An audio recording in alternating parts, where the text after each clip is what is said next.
ମୁଁ ଆଜି ଆପଣମାନଙ୍କ ପାଇଁ ଗୋଟେ ଆଳୁ ପୁରୀର ରେସିପି ନେଇକି ଆସିଛି। ଆପଣ ୟାକୁ ଆଳୁ ପୁରୀ କହିପାରିବେ ବା ଆଳୁ କଚୋରୀ ମଧ୍ୟ କହିପାରିବେ। ଆଉ ଏଇଟିକୁ ଆପଣ ଚାହିଁଲେ 4 ରୁ 5 ଦିନ ମଧ୍ୟ এইভাবে ভাবে রক্ষিকি খাইপারে কিংবা যদি আপনার ট্রাভেলিং করছেন তো ট্রাভেলিং টাইমে মধ্যে আকু নেইপারে। এটি বিলকুল বি খরাপ হুয়েনি। আউ এইটা একদম নরম। আপনার চাইলে আকু যেকোনসি আচার হো বা চটনি হো কিংবা দহি সহিত মধ্যে সর্ভ করিপারিবে। আউ এইটি এতে নরম যে আপন আকু দিনেরু 2 দিন পরে খাইলে মধ্যে এইভাবে এইটি নরম হি রহিব। ଆପଣ ସମସ୍ତଙ୍କୁ ମୋ channel bake and cook by ସିନୁକୁ ଅନେକ ଅନେକ ସ୍ୱାଗତ। ଯଦି ଆପଣମାନେ ମୋ ଚ୍ୟାନେଲରେ ନୂଆ ଅଛନ୍ତି ଦୟାକରି ମୋ ଚ୍ୟାନେଲଟିକୁ ସବସ୍କ୍ରାଇବ୍ କରିନିଅନ୍ତୁ ଓ ପାଖରେ ଥିବା ବେଲ୍ ଆଇକନ୍ ବଟନଟିକୁ ପ୍ରେସ୍ କରନ୍ତୁ। ତାହେଲେ ଆଗକୁ ଆପଣଙ୍କୁ ମୋର ନ୍ୟୁ ଭିଡ଼ିଓର ନୋଟିଫିକେସନ୍ ମିଳିଯିବ। ତାହେଲେ ଚାଲନ୍ତୁ ଆମେ এই ରେସିପିଟିକୁ ଷ୍ଟାର୍ଟ କରିବା। ମୁଁ ଏଠି 1 କପ୍ ସୁଜିର ବ୍ୟବହାର କରିଛି। ଆଉ ଏଠି ମୁଁ ସରୁଦାନା ସୁଜି ବ୍ୟବହାର କରିଛି। ଆପଣ ଚାହିଁଲେ ମୋଟା ଦାନା ସୁଜି ମଧ୍ୟ ବ୍ୟବହାର କରିପାରିବେ।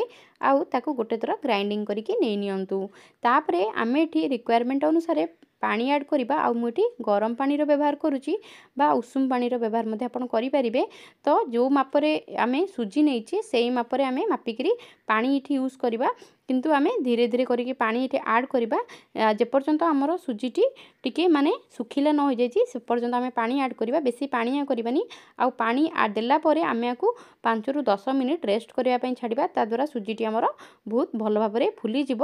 କିନ୍ତୁ ତା ପୂର୍ବରୁ ଆପଣ ଆକୁ ଗୋଟେ ଥର ଭଲ ଭାବରେ ମିକ୍ସ କରିକି ନେଇ ନିଅନ୍ତୁ।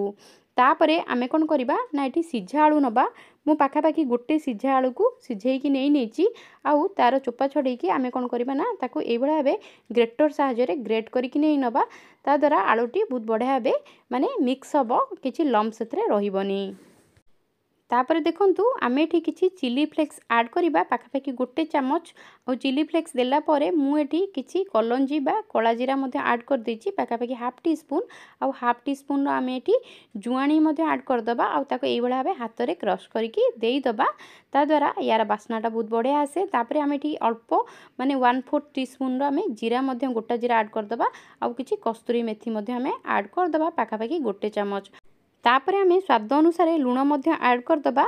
आउ एठी मु पाखापाखि हाफ टी स्पून टिके कम लुण ऐड कर देछि। आउ आको हाथ साहाय्य भल भाबरे मिक्स करके नै नबा जेमिति मसला आउ आलू सब जाक भल भाबरे मिसी जिवो। तापर देखंतु आको भल भाबरे मिक्स करके नेला परे मु जो सुजी को माने रेस्ट करिया पई छाडिथिली से सुजी मध्ये आमे एठी ऐड करि नबा। आ सुजी एवं ए जो आलू अछि ए दुईटा को आमे भल भाबरे हाथ रे चकटिकिबा मिक्स करके नै नबा। तापरे आमे जो कप रे मापिकी सुजी नैथिले सेई कप रे मापिकी आमे 1 कप एठी गहम अटा बा हमर जो नॉर्मल अटा में रुटी करछे सेई अटा ऐड करि नबा। आ ऐड कला परे आकु मध्ये आमे हाथ साहाय्य चकटी नबा। माने एठी गोटे यार डो प्रस्तुत करिबा जेमिति आमे रुटी करिबा पई अटा प्रस्तुत करू सेई भले भाबे आमे एठी गोटे डो प्रस्तुत करिबा। तो वर्तमान देखंतु एठी मोर अटा चकटा हे जाईची।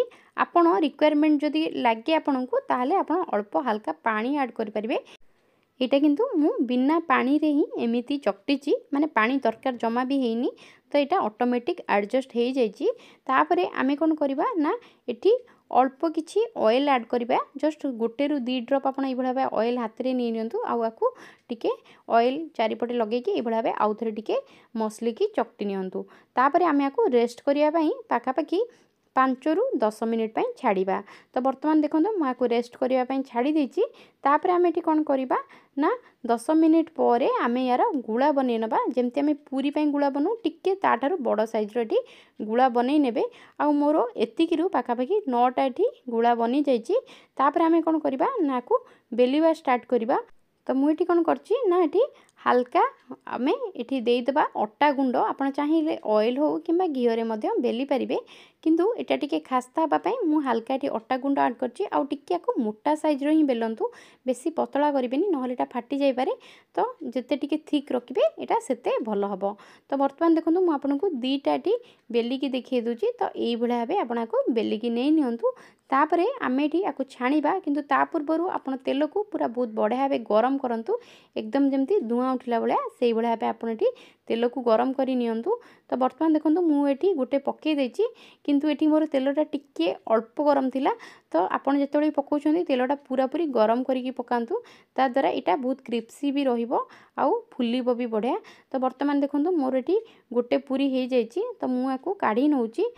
तापर आम ये सेकेंड पूरी से भाव छाणा ता पूर्व आपण गैस फ्लेम टी हाई करनी आ तेलटा को टिके गरम करनी तापर आम ये सेकेंड पूरी पकई नेले आपको ये भाव टिके हल्का प्रेस करदे ये आराम से ऊपर को उठीज आउ एकदम बढ़िया भाव फुलीज। तो आपड़ ये भाव करके निश्चय ट्राए करूँ। यहाँ को आप खाली भी ये भाव खाईपारे आदि किसी दरकार नहीं। आप चाहिए जेकोसी आचार हो दही हो कि चटनी सहित सर्व करें।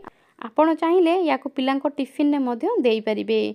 आउ यार टेस्ट बहुत ही जबरदस्त लगे। आपण निश्चय गोटे थर ट्राए करूँ। तो यही भाव मुझे सबुजाक पूरी को 1 बाय 1 करके छाणिक रेडी कर देछि। मु आशा करुँची आपण समस्त को मोर ये भिडियोटी निश्चय पसंद आसथिबो। जदि आपण मानकु मोर भिडियोटी पसंद आछि ताहले आपण आपनकर भल पाइबा और सहयोग मते एई भला बे दियंतु। मु आगो को आपण मन पई आहुरी नुआ नुआ भिडियो नै कि आसी परिबी। से पर्यंत रहिली। नमस्कार, धन्यवाद।